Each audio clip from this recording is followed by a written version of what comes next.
இருக்கு, ஏதோ ஒரு பறிகுறித்த மாதிரி இருக்கு, ஏதோ ஒரு பதட்டமா இருக்கு, ஏதோ இனந்தெரியாத ஒரு சோகம், ஒரு அழுத்தம் நமக்குள்ள இருக்குன்னா ஏதோ மனம் சார்ந்த ஆவி சார்ந்த பிரச்சனைகள் இருக்கு, கண்ணுக்கு தெரியாத பிரச்சனைகள் இருக்கு. ஆகவே நாம் நம்மை புதுப்பித்துக் கொள்ள வேண்டியது அவசியம்.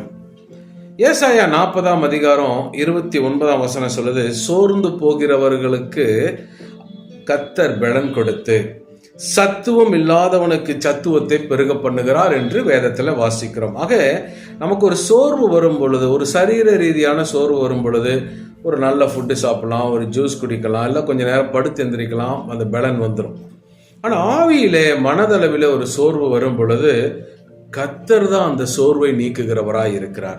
கர்த்தருடைய வார்த்தை தான் நமக்கு பலன் கொடுக்கிறதா இருக்கிறது.